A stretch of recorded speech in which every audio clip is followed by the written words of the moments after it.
Oh, I gotta read you this. Okay, as a bitter electoralist, I have to read this to you guys.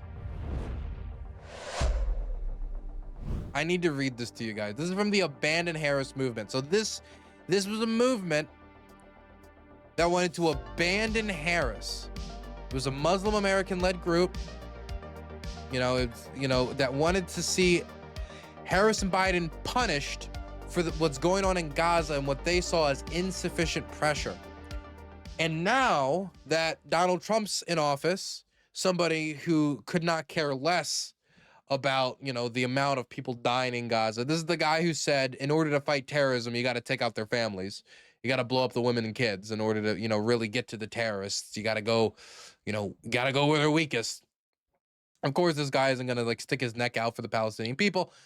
But these people have released a message to President Donald J. Trump and Vice President J.D. Vance from the Abandon Harris movement.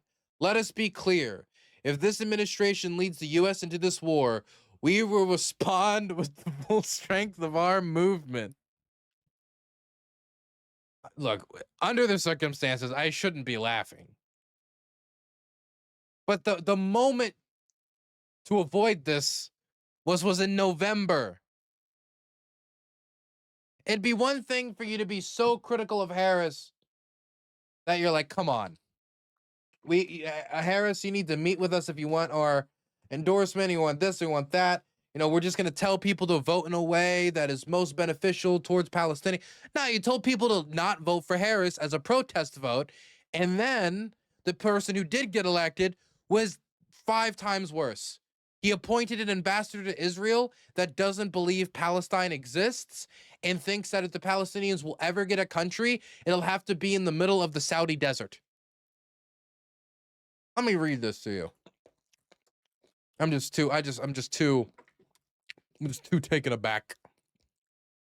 We speak at a perilous moment. Israel has attacked Iran. A war has erupted. Civilians are dying. The region is spiraling into chaos, and the world now stands on the brink of nuclear disaster. This is not just a regional conflict. It is a global crisis, and it threatens every one of us. In October, it mostly threatens, in reference to Americans, it mostly threatens troops in the region. It's not like Iran can bomb DC. I don't know, Operation Spiderweb, if they got some FPVs hid somewhere, you never know. In October 2023, Muslim American leaders issued an ultimatum to President Joe Biden. Call for a ceasefire in Gaza and end the genocide. He ignored us.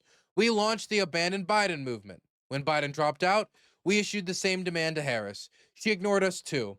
In August of 2024, we rebranded as Abandon Harris. Mind you, the candidate that was never going to stand against Israel, that was never going to reel Israel in once the pressure of an election had passed, was never going to do these things. There was no pressure from the movement on them. That's a given. Screw it. Abandon Harris and let the guy that's 10 times worse get elected. I'm sorry, man. The sympathy is kind of dried up when it comes to these specific organizers. These are people who didn't realize what they were doing until it's too late, and now it's too late. Hey, guess what? The guy who's known for being a cowboy that shoots from the hip, who said take out their families, ends up not being the best man for the job. Congratulations. Look, you think that I was particularly impressed by Harris's bona fides when it comes to Ukraine? Refusing to answer basic question about the future of Ukraine's involvement in NATO, involvement. You think I was whatever. But here we are. We organized across every swing state. We moved voters, and we cost Harris the White House.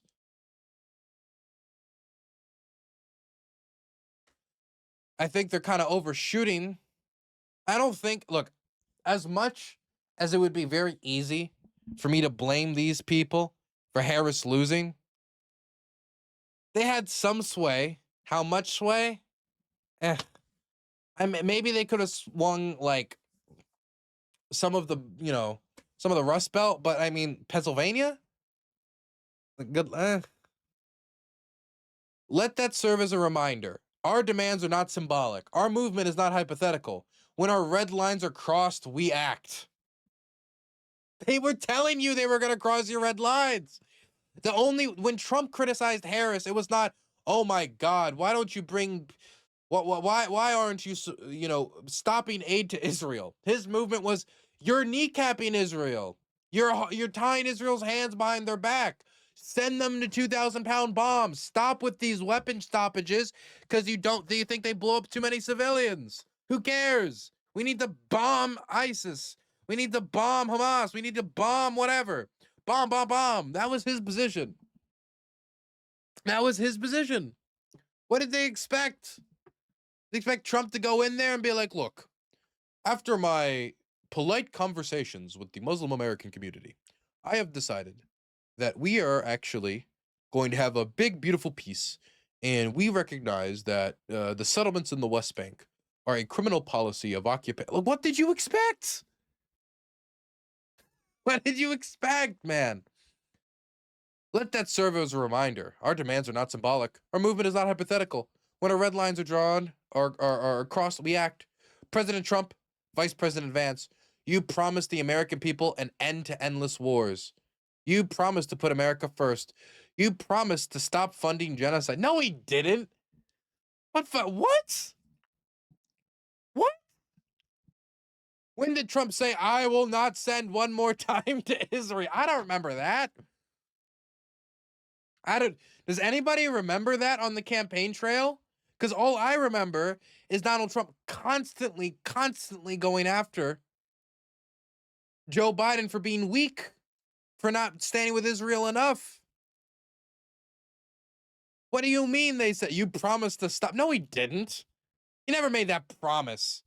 He said he would put an end to endless wars, but then also said he wanted to ship weapons to Israel. And if you looked at his first term and how he engaged with drone strikes and how he restricted the information on the drone strikes, this isn't like a particularly surprising moment. Oh my God, Donald Trump isn't a pacifist.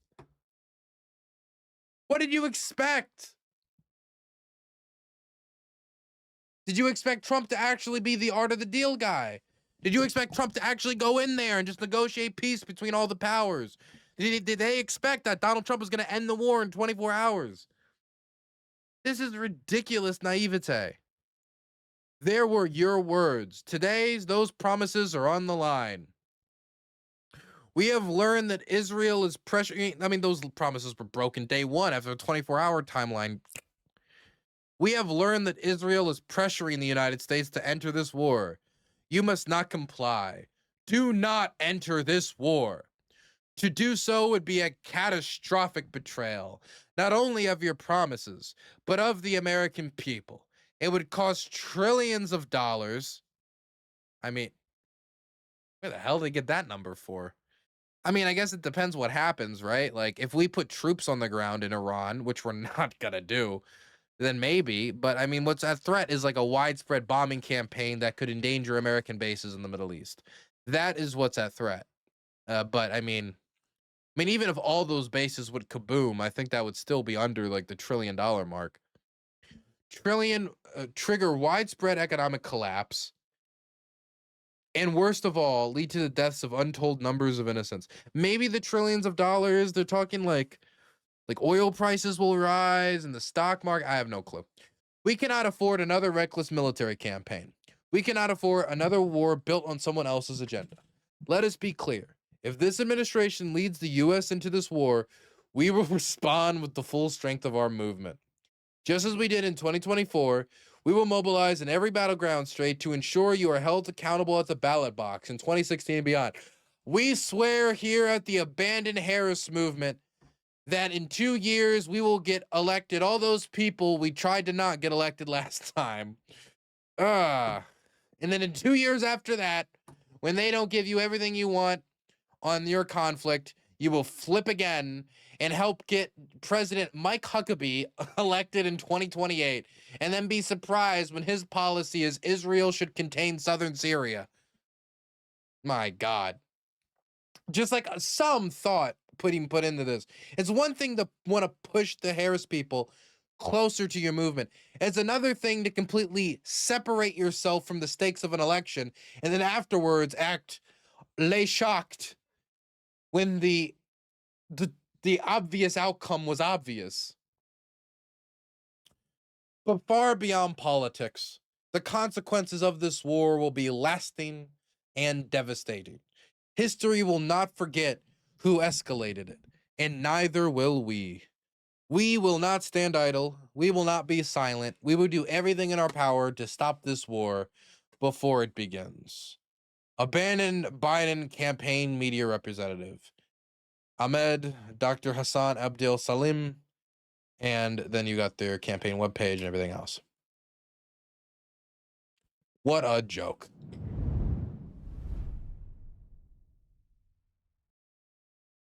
I can't believe the leopards have come for my face. Please, my face is so pretty. Please, please, please.